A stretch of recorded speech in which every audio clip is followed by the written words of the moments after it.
एक और तो हिंदू को गवार और जातिवादी दिखाओ, दूसरी ओर मुसलमान से उर्दू बुलवाओ और फिर उर्दू को एस्थेटिक्स का पीक प्रूव करने का ट्राई करो। दो चार स्टीरियोटिपिकल और गे जोक्स भी ठूस दो और उसके बाद भी यदि तुम्हारी फिल्म ना चले तो आयुष्मान खुराना तैयार है तुम्हें होमोफोबिक और बैकवर्ड घोषित करने के लिए। वेलकम और हाउसफुल फ्रेंचाइज से इंस्पायर होकर पति पत्नी और वो दो को एक ओवरस्टफ्ड खिचड़ी बनाने का ट्राई किया है कि इसमें सब कुछ ठूस दो। कंफ्यूजन का तड़का, कास्टिज्म वाली सेटल मैसेजिंग, ओए रूम्स वाले थूकबाज गुटका लवर्स, महिला पुरुष का लव अफेयर और आयुष्मान खुराना की मूवी है तो पुरुष पुरुष का भी लव अफेयर। स्टोरी प्रयागराज में शुरू होते हैं जहाँ पे प्रजापति पांडे जो आयुष्मान खुराना का रोल है वो अपनी पत्नी के साथ एक विवाहित जीवन जी रहा है। तभी उसकी लाइफ में दो लड़कियां और आती हैं जिनका रोल सारा अली खान और रकुलप्रीत सिंह ने पूरा किया है। इन दो लड़कियों के साथ प्रजापति का क्या चक्कर है क्या नहीं है उसी के बारे में ये फिल्म है। पहले 15 मिनट में ये फिल्म प्रूव कर देती है कि 2026 में आने के बाद भी इनका ह्यूमर 90s के गटर में पड़ा है। केमिस्ट्री की स्पेलिंग सुना, इंक्वायरी की स्पेलिंग सुना, इस प्रकार के डायलॉग बोलते हैं, कैरेक्टर अंग्रेजी में बात करता है, टूटी फूटी इंग्लिश यदि उसके सामने कोई बात करता है तो ये कॉमेडी क्रिएट हो जाती है और ये इतना फेक लगता है कि तुम्हें सेकंड हैंड एम्बेरसमेंट फील होती है आयुष्मान खुराना के लिए। पर तुम्हें ये भी ध्यान रखना होगा कि कॉमेडी सब्जेक्टिव है तो इन सेंसलेस और औसत जोक्स पे लोग थिएटर में हंस भी रहे थे। तो उन कुछ लोगों के लिए पीक कॉमेडी है, लेकिन जो कॉमेडी को बहुत ज्यादा एक्सपीरियंस कर चुके हैं उनका टॉलरेंस लेवल बढ़ जाता है। इसलिए मैं इस चीज को ज्यादा एंजॉय नहीं कर रहा था, पर उसके बाद भी मुझे कुछ सीन्स में हंसी आती भी है, लेकिन जैसे ही मैं हंसता हूँ अगला ही सीन मूड चौपट कर देता है क्योंकि अगला सीन क्रिंजी है। क्योंकि इस फिल्म में क्रिंज भी है तो इस फिल्म को टॉलरेट करना कभी कभी कठिन होता है। जैसे वो चंचल कुमारी के साथ आयुष्मान खुराना का इंट्रोडक्शन वो बिल्कुल क्रिंज लगता है। प्रजापति के बॉस का उसके कान को खुजाना और फिर प्रजापति से हाथ मिलाना, या फिर चंचल की बुआ का बार बार यहाँ पे हाथ डाल के अपने ब्रा से 100 का नोट निकालना,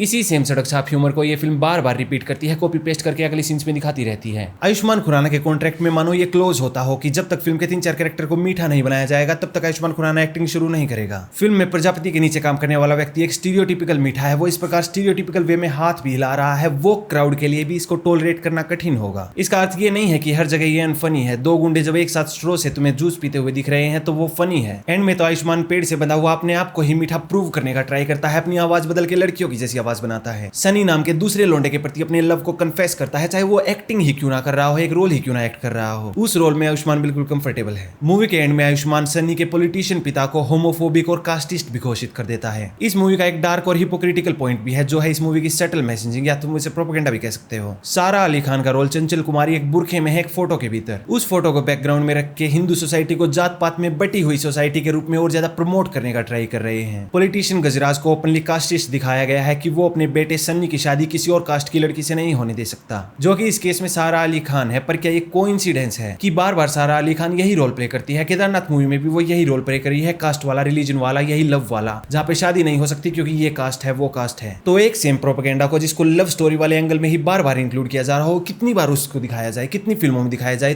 कब जाके तुम उसे प्रोपेगेंडा के रूप में देखने लगो? और यदि तुम्हारा उत्तर है कभी भी नहीं तो तुम ब्रेन वॉश्ड हो कंप्लीटली। रिलीजन पे विशेष रूप से ध्यान भी दिया जाता है, हिंदू मुसलमान बार बार ये शब्द रिपीट किए जाते हैं कैरेक्टर्स के द्वारा। तो तुम ये नहीं कह सकते कि मैं इस फिल्म में रिलीजन को इंक्लूड कर रहा हूँ, फिल्म में रिलीजन इंक्लूडेड ही आता है। फिल्म में एक लड़की है नीलोफर खान के नाम से, प्रजापति की पत्नी जब सोचती है प्रजापति का अफेयर इस लड़की के साथ चल रहा है तो वो अपनी माँ को जाके बताती है और माँ कहती है पहले तो उसने अफेयर किया, ऊपर से उसने इंटरकास्ट भी किया। तभी मेरे थिएटर में 3-4 सीट दूर एक लड़की कहती है कि इंटरकास्ट नहीं इंटर रिलीजन, यानी ऑडियंस भी लाइव पकड़ रही है कि ये चीज प्रोपेगेंडा है, ये बक क्या रहे हैं, ये एक इंटर रिलीजियस चीज है, इसको ये इंटरकास्ट क्यों बोल रहे हैं। यहाँ पे मुसलमानों को भी एक कास्ट के रूप में प्रोजेक्ट करके ये दिखाने का ट्राई किया है कि हिंदू लोग कितने कास्टिस्ट होते हैं। देखो भाई ये बंदा भी कास्टिस्ट है, ये वाला कैरेक्टर भी कास्टिस्ट। तो यही सब रक्षाबंधन, भगवान और हिंदुओं को कास्टिस्ट दिखाना इस सब पे जोक है, लेकिन इसके विपरीत दूसरा रिलीजन जिससे इस फिल्म के मेकर और एक्टर बिलोंग करते हैं वहां पे कोई जोक नहीं है, ध्यान रहे। वहां पे तो केवल उर्दू के डायलॉग है जहाँ पे उर्दू को एस्थेटिक्स की और लव की भाषा के रूप में प्रोजेक्ट किया गया है। खातून, जहापना और अल्लाह तौबा जैसे शब्दों को इस प्रकार दिखाया जाता है कि ये तो जैसे पीक हो गए भाई रोमांटिक लैंग्वेज का। मूवी ऐसी लगती है कि प्रयागराज में नहीं मुगले आजम के रिजेक्टेड सेट पे है। ये एक प्रकार से इस मूवी में कॉमेडी को एंजॉय करने की कॉस्ट है जो मूवी की टिकट के अलावा तुम्हें देनी पड़ेगी। तुम्हें अपने माइंड को ब्रेन वॉश होने देना होगा सटल मैसेजिंग के साथ। प्लॉट ट्विस्ट इस मूवी में इतने लेजी हैं कि मैं क्या बताऊं। चंचल और प्रजापति को क्योंकि एक बॉलीवुड गाने पे नचवाना है जहाँ पे सारा अली खान थोड़ी सी अट्रैक्टिव दिख सके, तो इसलिए दोनों को